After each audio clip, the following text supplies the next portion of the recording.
mas muita coisa que é falada não é atingida, né?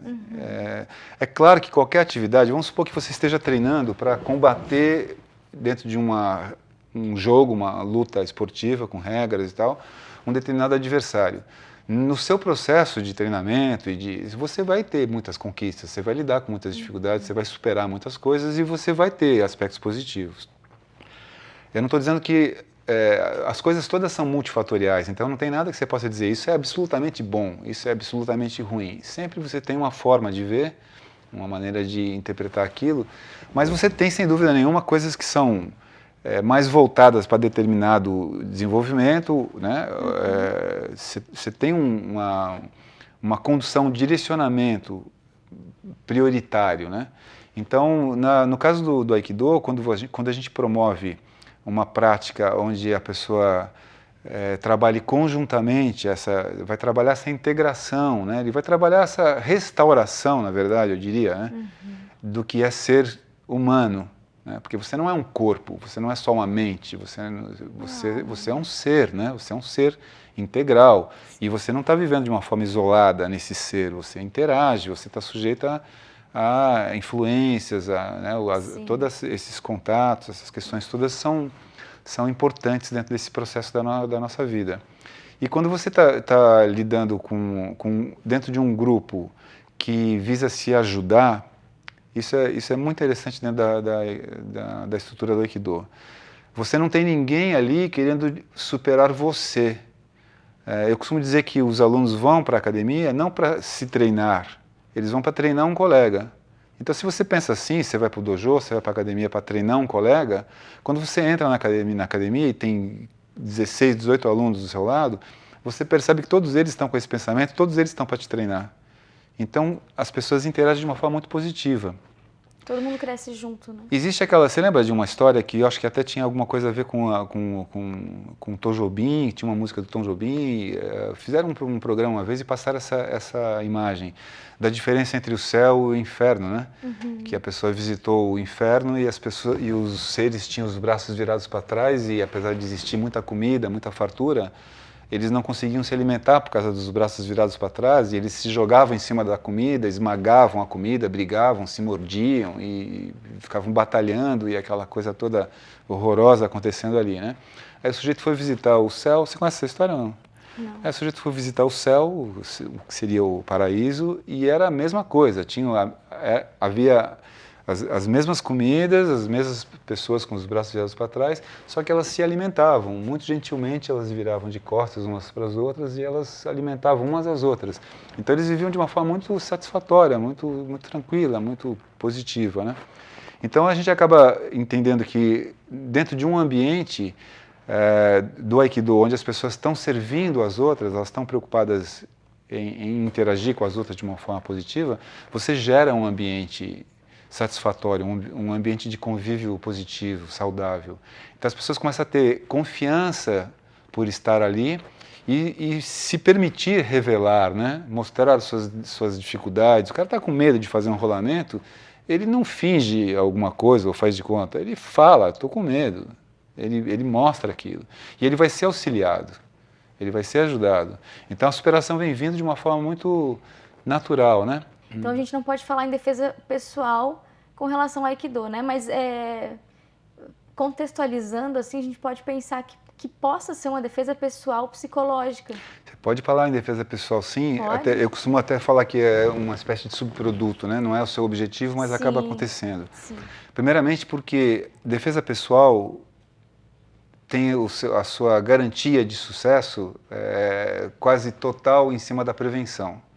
Então, se você sabe evitar situações de risco, se você não se coloca em situações de risco, você está segura. Eu fui titular de curso de defesa pessoal durante algum tempo, não fazia um trabalho de Aikido, ainda que algumas coisas tecnicamente viessem do Aikido, mas eu me apresentava como um professor de Aikido fazendo um curso de defesa pessoal. Porque os propósitos são muito diferentes, ainda que algumas técnicas pudessem ser comuns em algum momento, mas os propósitos são diferentes. Na defesa pessoal, quando a gente pensa na escola de defesa pessoal, você pensa em invalidar o ataque, anular o ataque do seu agressor, fazer com que esse ataque seja não te atinja, seja bloqueado e que você possa evadir. A ideia não é você prender alguém, você machucar alguém, a ideia é simplesmente você se livrar daquela situação de risco, né? E sair. Normalmente a gente usa técnicas que são de ataque, né? Existem vulnerabilidades do corpo humano que são exploradas nesse momento, porque às vezes uma mulher como você, por exemplo, pode, frente a um homem forte, conseguir um resultado e escapar dele, sair dele, de uma ação violenta dele, usando a partir desse conhecimento, né? Porque os olhos, por exemplo, por mais forte que seja a pessoa, os olhos são iguais, são sensíveis da mesma maneira. Sim. A garganta é sensível da mesma maneira, existem técnicas aplicadas nas orelhas, né, no sistema labiríntico. Existe pelve, né, que é um centro físico também, não é só uma questão de você atacar genitais, a pelve em si já, um ataque nessa região pélvica já desestrutura a ação toda da pessoa. Mas a ideia desse sentido de defesa pessoal é muito diferente do que a gente coloca no Aikido. Porque eu tinha um colega, praticante de Aikido, que falava uma coisa interessante. Ele falava, quando você vai no supermercado e olha o prazo de validade de um produto, você está agindo como quem está praticando defesa pessoal. Sim. Né? Então a defesa pessoal é muito abrangente. A defesa pessoal diz respeito a você cuidar da sua saúde, a várias questões. E tudo isso você vai aprendendo dentro do convívio do Aikido. Então a gente não está direcionado para a defesa pessoal. A ideia não é... Né?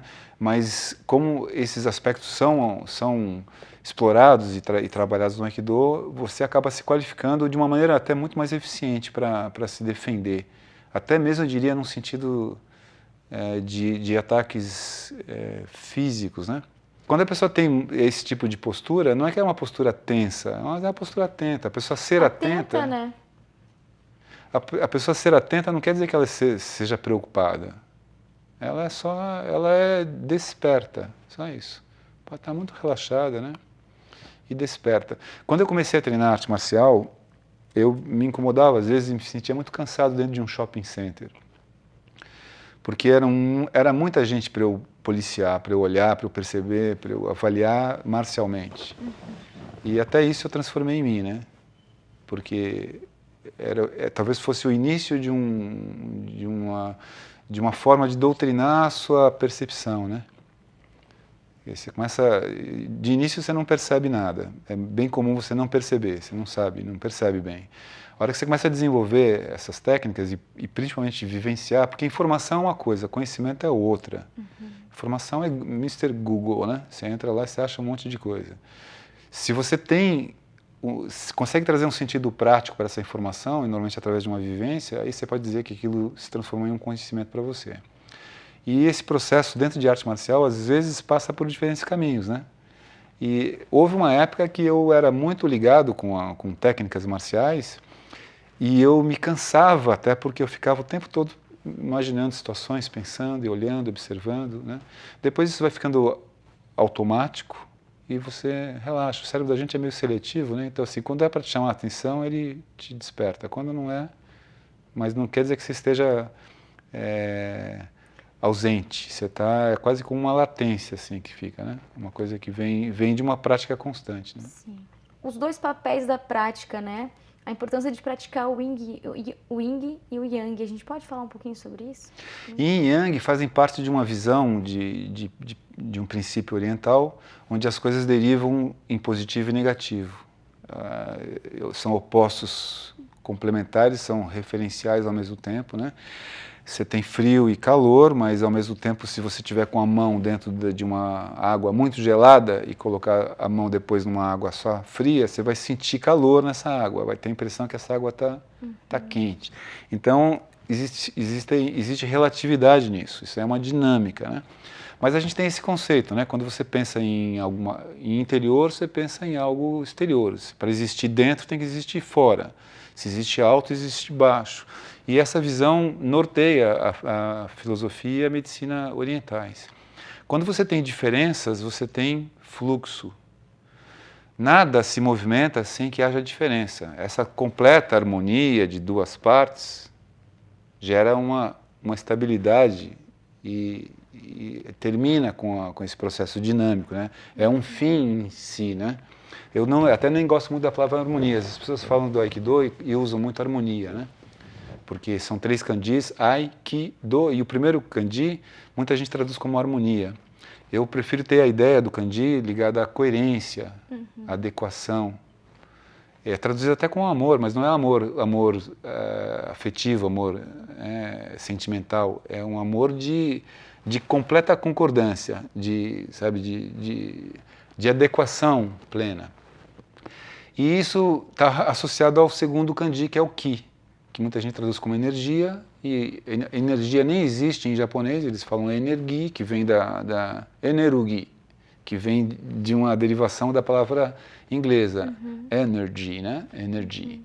E o conceito de ki é muito importante no Oriente, e ele representa o movimento compensatório. Então, quando existe diferença, as nossas leis da física, né, termodinâmica, fala isso também. A energia vai dar maior concentração para menor.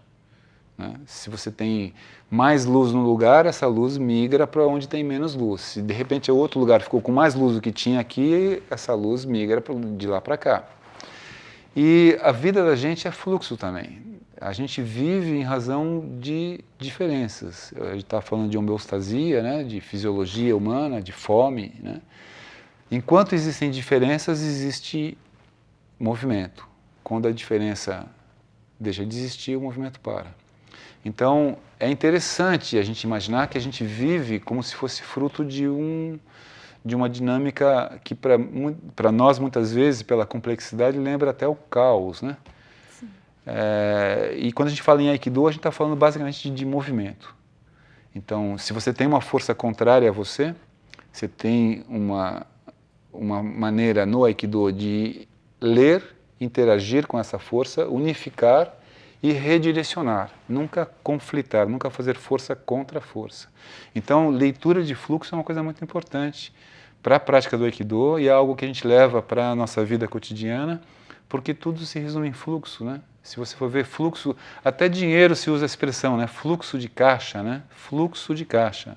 Porque o dinheiro, se fosse para ser ganho e não ser gasto, de que serviria, né? Então, essa movimentação, essa dinâmica é que tem, de certa forma, por analogia, uma relação com as coisas que a gente faz, né, dentro do Aikido. Sim. A próxima questão era como aplicar isso em relações sociais. Bom, a gente falou nisso o tempo todo, né? Existe também a questão do Maai, né? A questão do Maai, em arte marcial, a gente considera que se você está frente a uma situação, originalmente, né, se a gente for lá para trás e pensar num combate, imagine um samurai com uma determinada espada. Você tem que saber qual é o tamanho dele, o tamanho da espada, a envergadura que ele tem, qual o alcance, né, dos golpes dele. Você tem que avaliar isso. Às vezes você está vendo aquela figura pela primeira vez, você tem que fazer uma leitura daquilo. Aquilo é fundamental. Mais do que isso, você tem que saber se dizia antigamente no Japão que quando 2 samurais tinham a mesma capacidade técnica, a natureza definia o vencedor. Isso significa que uma réstia de luz, uma toceira, um buraquinho, um desnível no chão, um inseto, poderia fazer a diferença. Então, Maai significa você fazer essa leitura mais abrangente. Não é só a envergadura do outro, mas são os objetos na sala, o piso que você está caminhando, a situação de luz, todas as condições que constroem aquele ambiente que você está vivendo. E isso, do ponto de vista da nossa prática no Aikido, se projeta também num ambiente social, porque a gente espera que o praticante de Aikido não fique bom em Aikido lá dentro das paredes do dojo. Ele possa desenvolver aspectos dele, se conhecer melhor e se trabalhar de forma a levar isto para fora do dojo e vivenciar esses benefícios de forma familiar, profissional, né? A ideia é que ele possa ter mais e melhor rendimento nas interações dele em todos os aspectos da vida dele. Queres deixar mais alguma mensagem?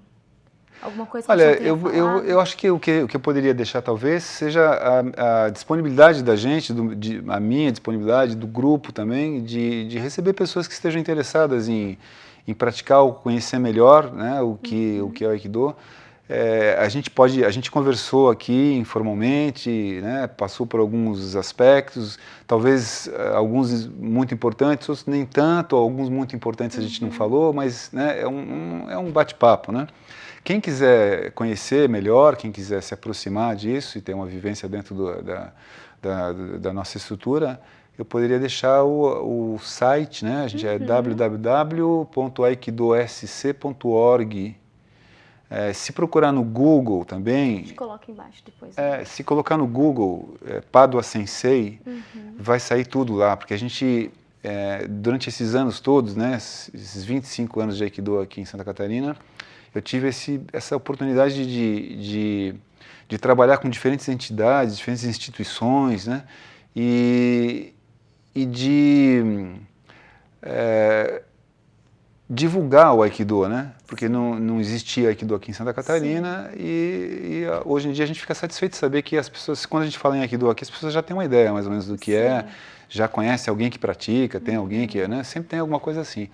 E a gente continua, né, com a disposição das pessoas, tentando levar algo que foi uma revolução muito grande pessoal para mim. Através do Aikido eu consegui mudar, me conhecer melhor, e eu estou nesse processo que é muito interessante, mesmo depois de todos esses anos, ainda é muito desafiador para mim. E eu acho que isso daí pode ser bom para muita gente. Como a gente faz um trabalho discreto, não existem as competições, não existem a televisão em cima disso, não existem grandes campeões, às vezes as pessoas ficam sem ter acesso a isso porque elas simplesmente não sabem onde tem, né? Então, quem quiser procurar, no Google Padua Sensei vai achar tudo lá, vai achar Associação Catarinense de Aikido, vai achar os dojos, as academias associadas, os outros professores, enfim, né? E a gente se coloca aí à disposição. O UFSC Entrevista fica por aqui. Nos acompanhe pelas redes sociais. Obrigada pela sua companhia e até semana que vem.